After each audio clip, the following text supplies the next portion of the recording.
हर हर Mahadev.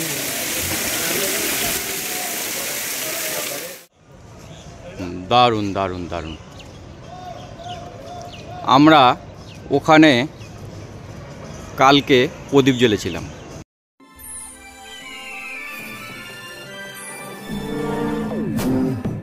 Good morning everyone. চলেছি মুক্তিনাথ অর্থাৎ নেপাল। আজ 2024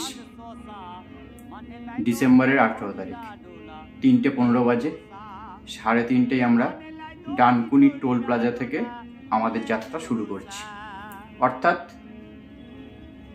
বাইকে মিটারের কাটা 0 শুরু হচ্ছে ডানকুনি টোল প্লাজা। পরবর্তী সব বৃত্তান্ত আপনাদের সামনে পরপর থাকবে। চলুন পথে যেতে যেতে সব কথা। এখন বাজে 5:02। আমরা পালসিটের টোল প্লাজা পাস করছি। 1 ঘন্টা লেগে গেল। এত ডাইভারশন। রাস্তায় কাজ হচ্ছে।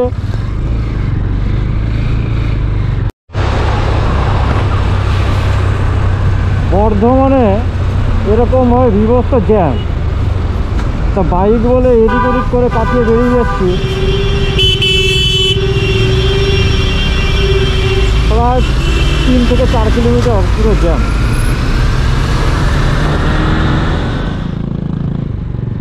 দুর্গাপুরের 7 কিলোমিটার আগে গোপালপুর জায়গাটার নাম। 3 নম্বর টোল প্লাজা। আর 3 নম্বর ওই দিক দিয়ে ডানকুনি, পালসিট, তারপরে এই গোপালপুর।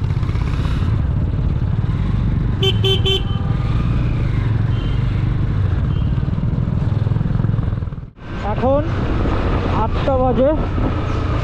মাইথনের কাছে আমরা 4 নম্বর টোল প্লাজা পেলাম। 1 নম্বর ডানকুনি, 2 নম্বর পালসিট, 3 নম্বর গোপালপুর, 4 নম্বর মাইথন ড্যামের কাছে। এইখান থেকেই ডান দিকে বেঁকে গেলে মাইথন ড্যাম 5 কিলোমিটার। সোজা ধানবাদ 42 কিলোমিটার। পরেশনাথের কাছে একটি টোল প্লাজা পেলাম। এটা আজকে আমাদের 5 নম্বর টোল প্লাজা। ডানকুনি থেকে এই টোল প্লাজা অবধি পুরো সোজা একটাই রাস্তা। 295 কিলোমিটার সোজা রাস্তা। এর জন্য গুগল ম্যাপের দরকার হয় না। তাহলে 5টি টোল ট্যাক্স আমরা পেরোলাম।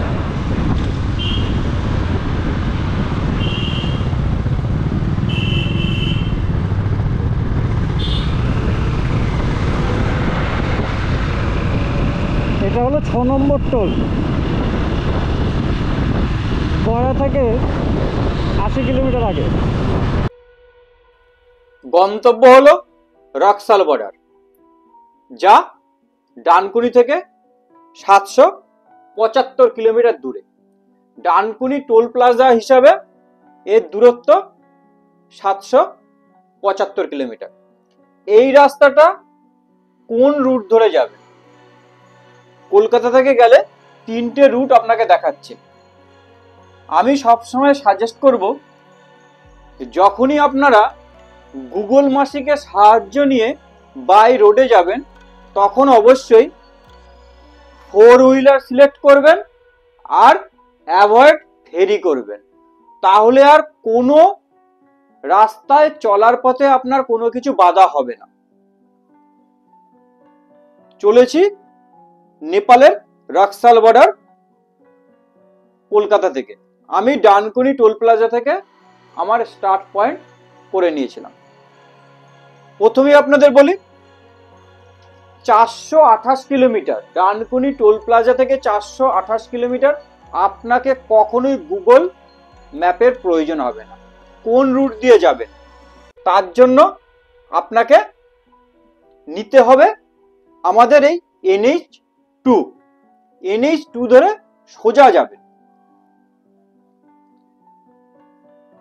ডানকুনি টোল প্লাজা থেকে দুর্গাপুর, ধানবাদ একদম চলে যান গয়া পর্যন্ত।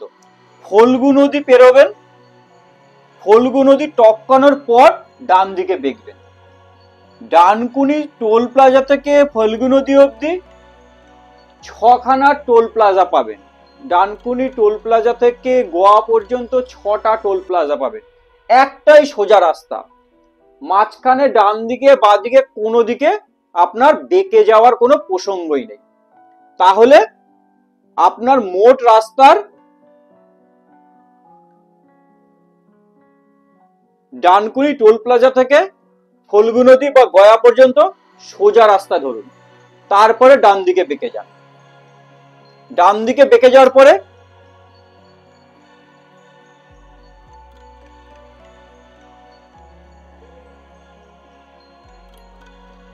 এই যে গয়া পাটনা, এটাও একটা রাস্তা, সিঙ্গেল রোড, একদম NH, ডান দিক বাদিকে কোথাও বেঁকে যাওয়ার কোনো রাস্তা নেই। আপনার এখান থেকে এই গয়া থেকে রাক্সাল পর্যন্ত 343 কিলোমিটার, তার মধ্যে 117 কিলোমিটার সোজা যাবে, পাটনা পর্যন্ত যাবে। তারপর গুগল মাসিকে একটু খুলে নিন। পাটনার মধ্যে অনেকগুলো রাস্তা রয়েছে, ওই রাস্তাটা পেরোনোর জন্য গুগল মাসির সাহায্য নিন।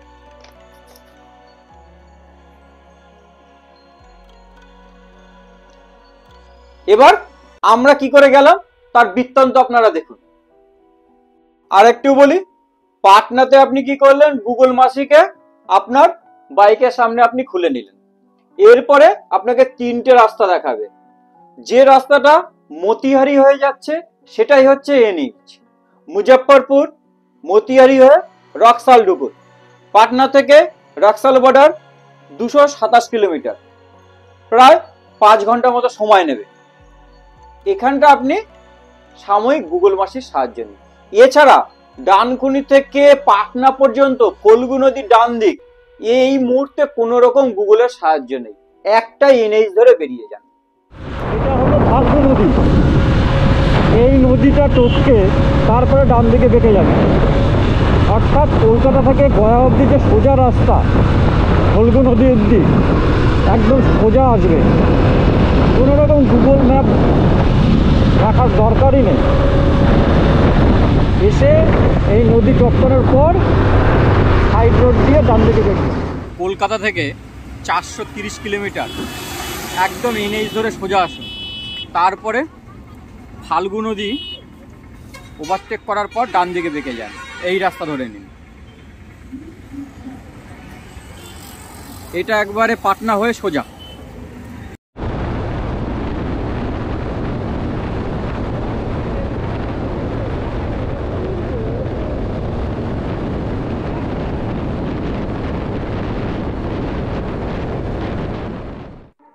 আমরা নাইট স্টে করলাম মুজফ্ফরপুরের একটু আগে রাস্তার ধারে একটি হোটেল।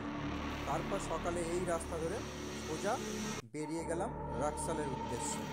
চলুন আমাদের সাথে আপনারাও থাকুন।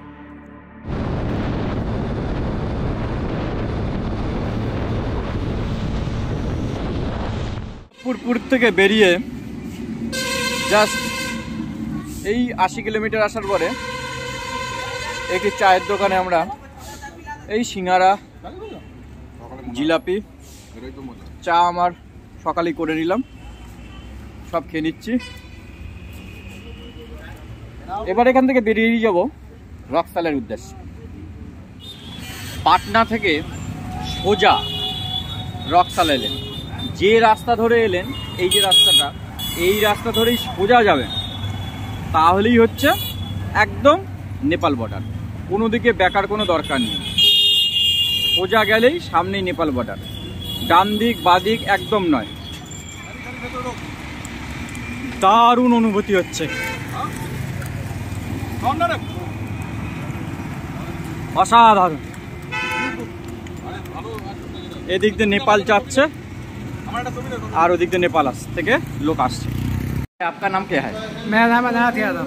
आपका फ़ोन नंबर बोल दीजिए।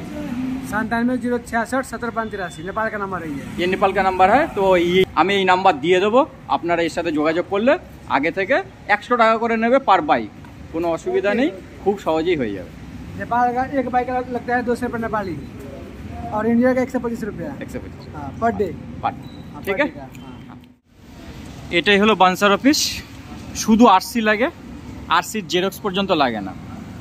আবার বলছি, শুধু আরসি লাগে, আরসির জেরক্স পর্যন্ত লাগে না। আমি কি করলাম, 100 টাকা নেবে তাই দিয়ে আমরা 4টে বাইকের করিয়ে নিলাম।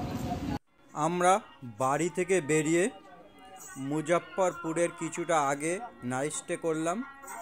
তার পরের দিন মুজফ্ফরপুর থেকে বেরিয়ে বর্ডার পেরিয়ে বানসার করাতে এসেছিলাম। বানসার করানোর ক্ষেত্রে আমরা কি করলাম, বাইক পিছু 100 টাকা খরচা হবে এক্সট্রা, সেই হিসাব করে ওখানকার উপস্থিত লোকদের আমরা দায়িত্বভার দিয়ে দিয়েছিলাম। এখানে কিন্তু মাথা পিছু বানসার হয় না, গাড়ি পিছু বানসার হয়। অর্থাৎ আমাদের 4টে বাইক ছিল, আমাদের 4টে বানসার পারমিট বানাতে হয়েছিল এবং এর জন্য অরিজিনাল আরসি ওনাদেরকে দিতে হয়েছিল। আর ওনাদের দ্বারাই আমরা আমাদের টাকা এক্সচেঞ্জ করে নিয়েছিলাম এবং আনলিমিটেড নেটওয়ার্ক পাবো বা ডাটা পাবো সেই হিসাব করে সিম ওনাদের দ্বারা দেখিয়ে দেওয়া একটা দোকান থেকেই নিয়েছিলাম। 300 টাকা করে পার সিম আমাদের পড়েছিল। আমরা নাইট স্টে করেছিলাম মুগলিন। বাড়ি থেকে বেরিয়ে আমরা প্রথম দিন নাইট স্টে করলাম মুজফ্ফরপুর, দ্বিতীয় দিন নাইট স্টে করলাম নেপালের মুগলিন এবং 3 নম্বর দিন ও 4 নম্বর দিন আমরা ছিলাম তাতোপানি।